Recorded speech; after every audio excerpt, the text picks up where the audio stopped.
નમસ્કાર. રંગહોત્ર 2 વર્ષ 2019માં આપ સર્વસુજ્ઞ રસિક પ્રેક્ષકોનું હાર્દિક સ્વાગત છે.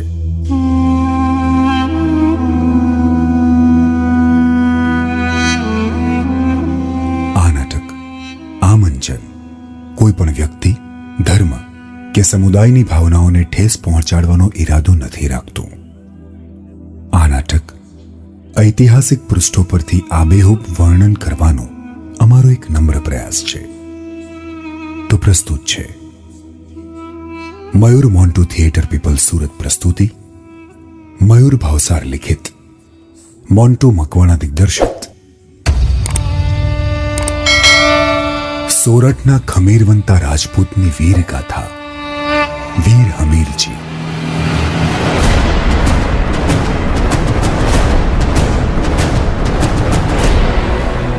વીર હમીરજી. સંગીત વૈભવ દેસાઈ. પ્રકાશ તથા સંગીત સંચાલન ચેતન પટેલ. તો પ્રસ્તુત છે સોરઠના ખમીરવંતા રાજપૂતની વીર ગાથા, વીર હમીરજી.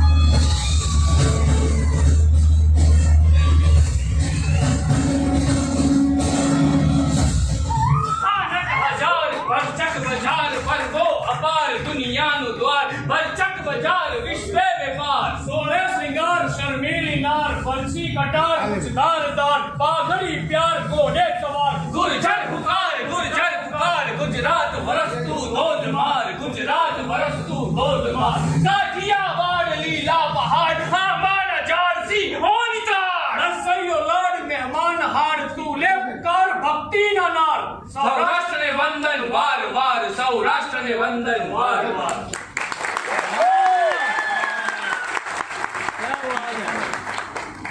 સોમનાથનું મંદિર ભવ્ય, વિશાળ અને તેજસ્વી, જેના દર્શન કાજે લોકો આવે છે ભારતના સીમાડા ઓળંગી. જેનું નિર્માણ કર્યું છે ભગવાન ચંદ્રે, અને કામદેવની પણ મનોકામના પૂર્ણ થઈ છે આ શિવાલય થકી.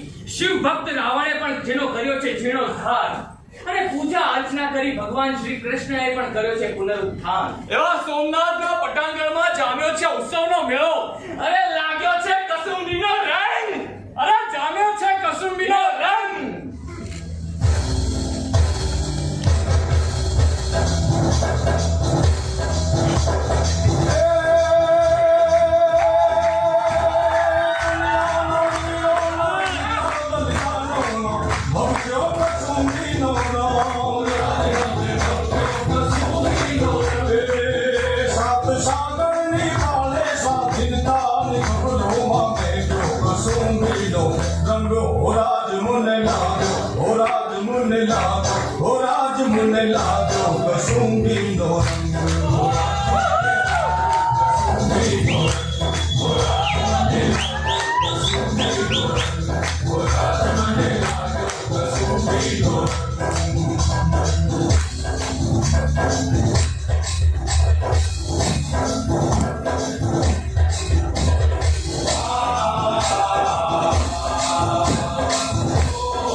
વારંવાર વિધર્મી વિદેશી કંઈ કેટલીય શક્તિઓએ કર્યો છે પ્રયાસ, જેને ખંડિત કરવાનો, નામ શેષ કરવાનો, છતાં પણ આજે અડગ અને સ્થિર છે જેનો ધ્વજ એ છે ભગવાન મહાદેવનું મંદિર સોમનાથ, કે જેની ભવ્યતા ખૂંચી રહી છે વિધર્મની આંખમાં કાંટાની જેમ.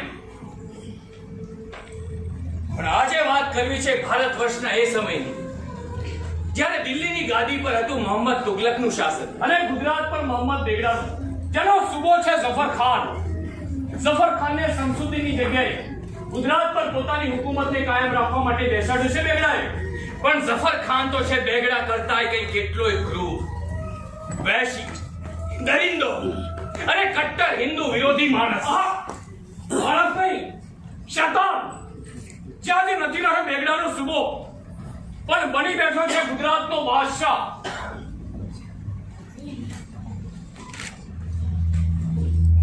हमारा फरमान न मानने वालों के हाथ काट दिए जाए। जी जहां हम उस मसले पर भी चर्चा करेंगे। जहांपना, सौराष्ट्र से आलम खान कुछ मसला लेकर आया है। उन्हें पेश किया जाए। जी जहांपना। हम देखेंगे क्या हो सकता है।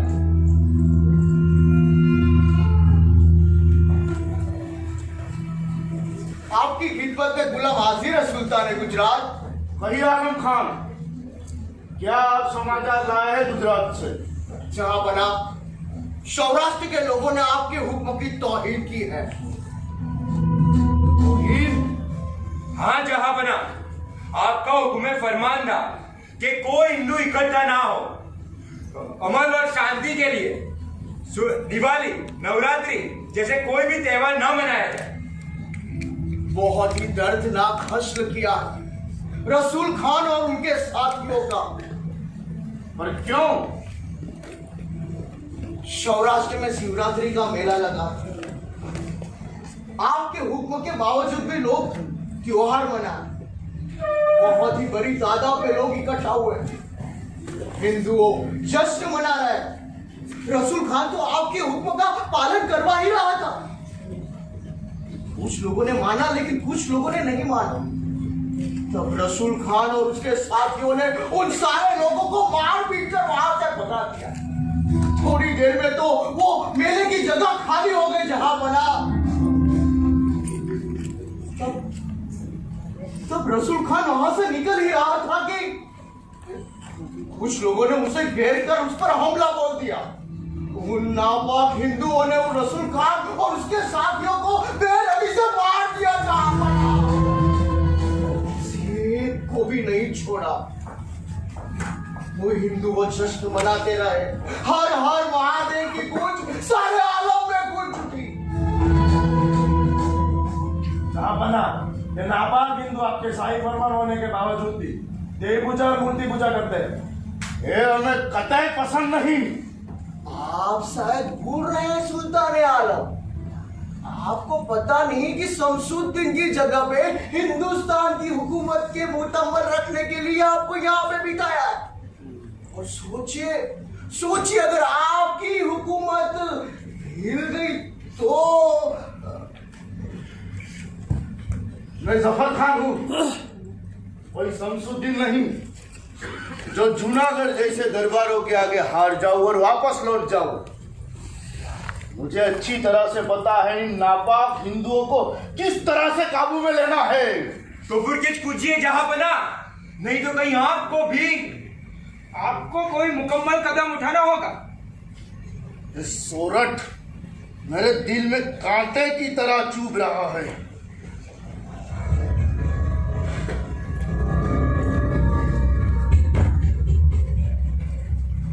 मेरा शाही फरमान है, किले के दरवाजे तोड़ दे इसे मजबूत हाथियों के साथ मेरी मकरानी, पठानी, अफगानी और काबुली सेना को तैयार किया जाए। हम सोमनाथ जाएंगे। सोमनाथ पर आक्रमण की तैयारी हो। हम जल्द से जल्द सोमनाथ पर चढ़ाई करेंगे।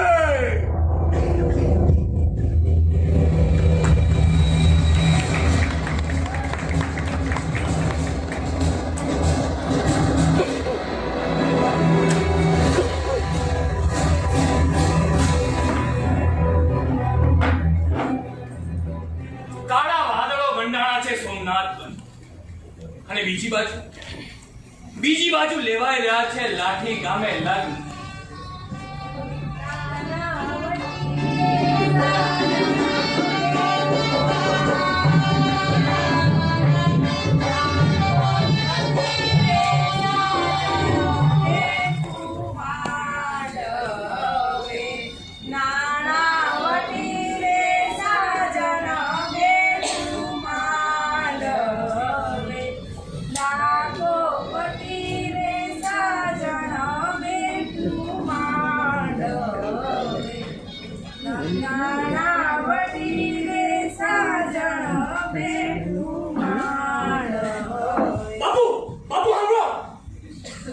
અરે રમણ છે બાબા ધીરો પર શું થયું છે? બાપુ સોમનાથ શું પણ સોમનાથ? સોમનાથ પર ચડાઈ થવાની છે. કોણ છે ભણનો દીકરો સોમનાથ પર ચડાઈ કરનાર? જફર ખાન એ વળી અત્યારે? હા બાપુ, જફર ખાન પોતાની જંગી સેનાને લઈને આવી રહ્યો છે. કેટલા લોકોનું સૈન્ય બળ છે? 10,000 થી વધુ,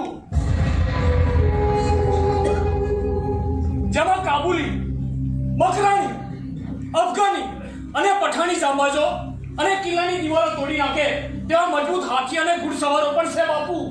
તો પછી સૌરાષ્ટ્રના કયા રાજાઓ કે સામંતો તૈયાર થયા છે તેમને રોકવા? કોઈ નહીં.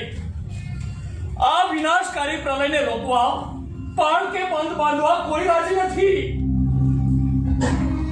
સોમનાથ માટે મરવા નીકળે તેવો કોઈ રાજપૂત તો જાયો નથી, અને હોય ક્યાંથી? આવી જંગી ફોજનો સામનો કરવો એટલે મોતની સામે વાત ભીડવી. તો કોઈ નથી સોમનાથની સખાતે?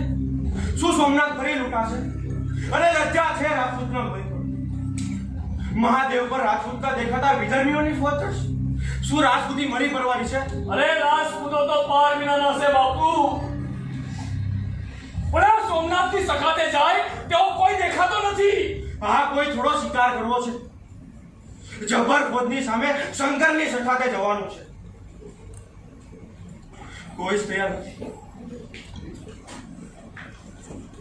હું જય સોમનાથની સખાતે.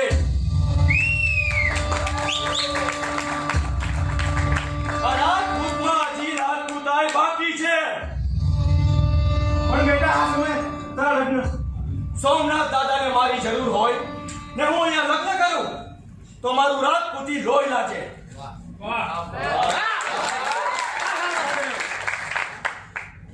હું એ રાજપૂતાણી છું.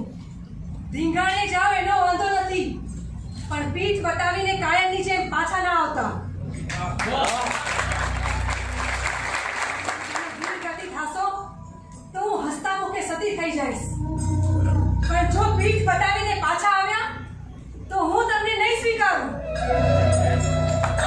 આપણી પાસે ક્યાં સૈન્ય બળ છે?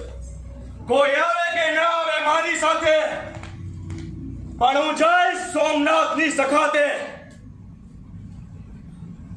મારા વઢેરાઓની સાક્ષીએ કહું છું, મેરો પ્રાણ જાવે તો જાવે, પણ મેરો ધર્મ રક્ષણ પાવે. જરૂર પડે તો ક્ષત્રિય ધર્મ માટે મારું મસ્તક વધે કાંઈ અચકાશ નહીં. જય માતાજી, જય સોમનાથ, જય સોમનાથ.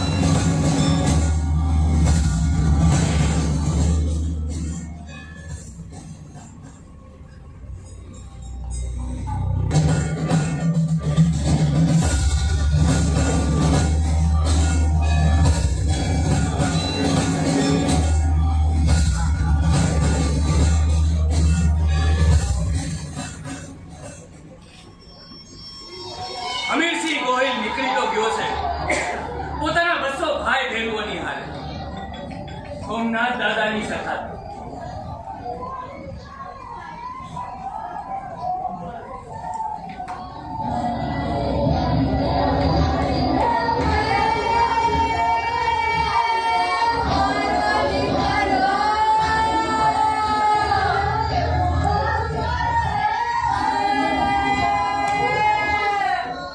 આપણે અહીં જ રાતવાસો કરીશું. મારી મારો દીકરો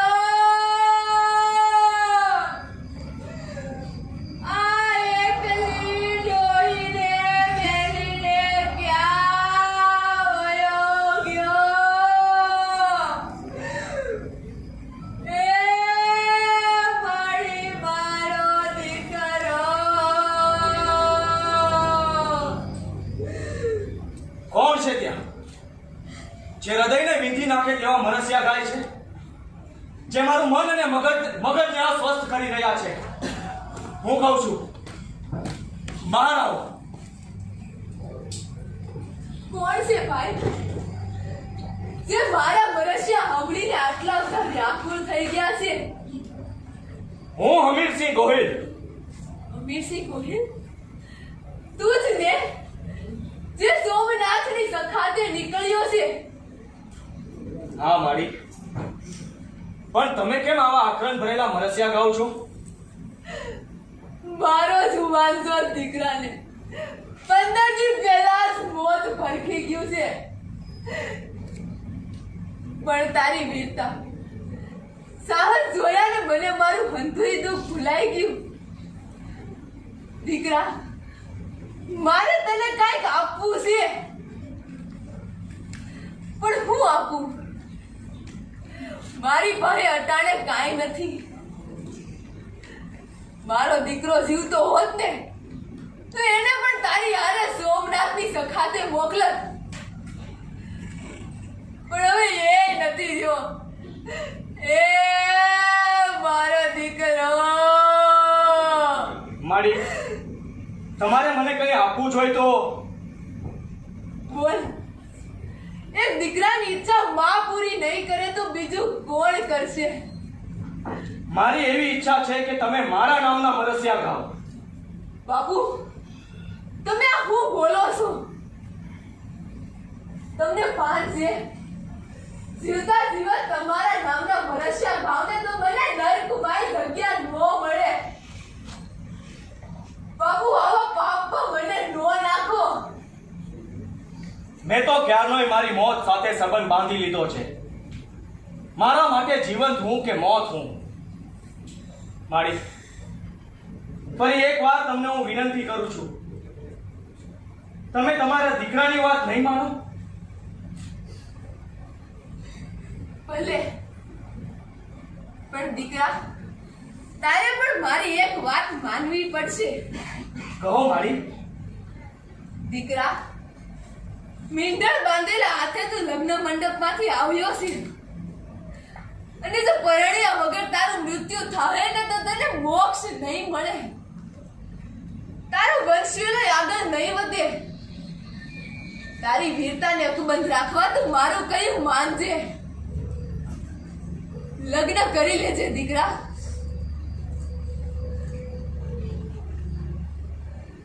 ભલે માડી, પણ મને મરસિયા સંભળાવો ને. મરસ્યા તો શું, તને મોત પણ મારી નહીં હકે અમીર. તારી વીરતાને, સાહસને, પરાક્રમને અને તને લોકો સદીઓ સુધી યાદ રાખશે. તું હંમેશા અકબંધ રહીશા સોમનાથ દાદાના ચરણોમાં. એ મારો વીર દીકરો ચાલ્યો છે સોમનાથની સખાતે. વિધાતા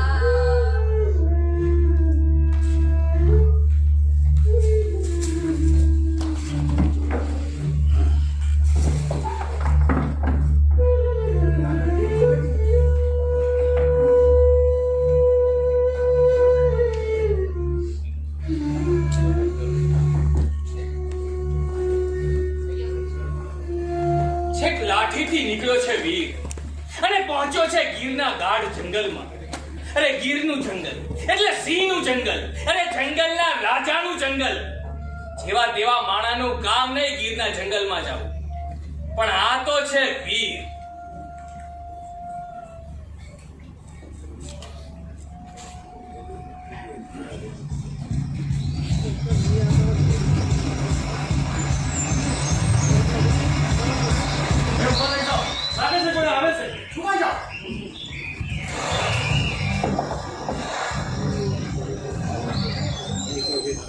પકડી લો સારાઓને, પકડી લો. અમારી સામે છે.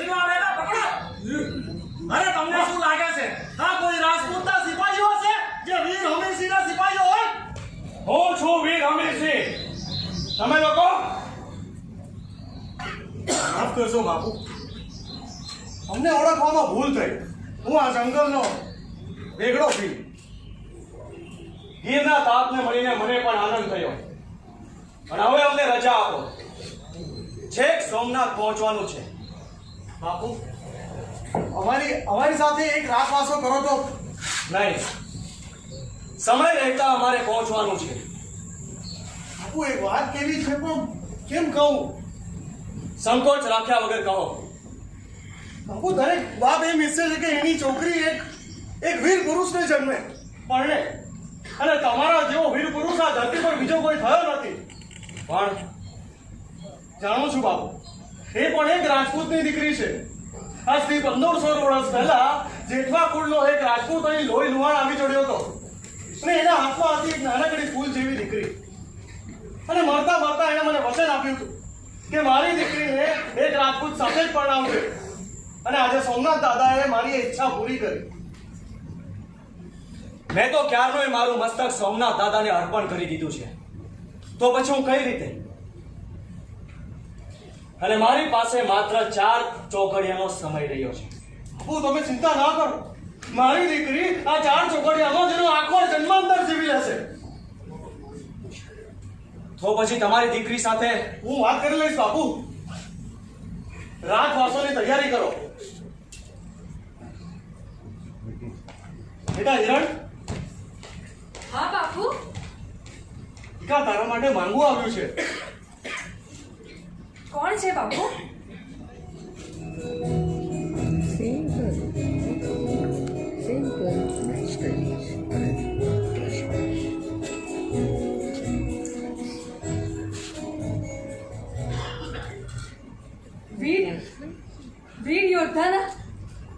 વીર યોદ્ધાના સાથેનો એક દિવસનો સંસાર પણ મારો બહુ તારશે બાપુ.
જન્મો જન્મ હું તમારા નામનો જ ચૂંટલો પહેર્યો.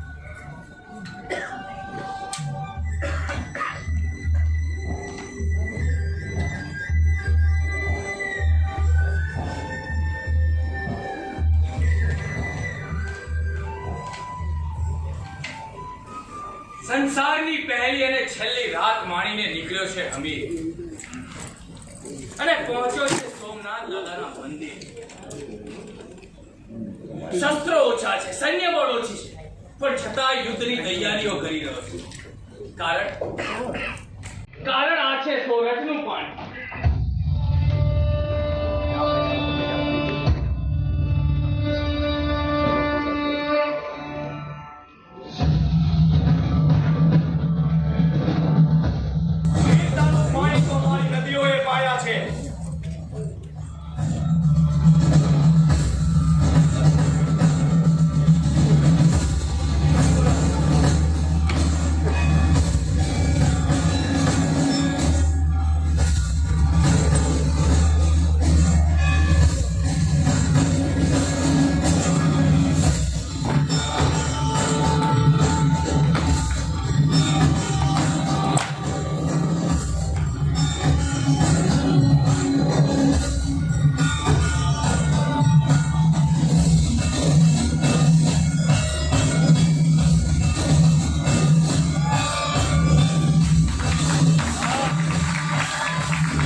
9 દિવસ સુધી લડે છે યુદ્ધ, અને અંતિમ દિવસે ખેલાય છે સોમનાથ દાદાના પ્રાટાંગણમાં યુદ્ધ. સાથીઓ, મારા ભાવજો, આજથી લગન આપણે કાંડાના ખેલ ખેલતા આવ્યા છીએ, પણ આજે રણભૂમિમાં રમવાનો મોકો આવ્યો છે. સોમનાથ પર ચઢાઈ કરનાર દુશ્મનના પગ ખંખેરી રહ્યા છે. આપણી આબરૂને ઉઘાડી કરનાર કાળે કેમ ના હોય, પણ આજે આ રાજપૂતી તલવાર પાછી મ્યાન નહીં થાય. સોમનાથ દાદાની રખેવાળી કાજે મોતને મુઠ્ઠીમાં લઈને મદાઈનો માર કાપવાનો છે. આજે આપણા માના ધાવનની પરીક્ષા મંડાણી છે. જોજો, જને તો ના લાજે.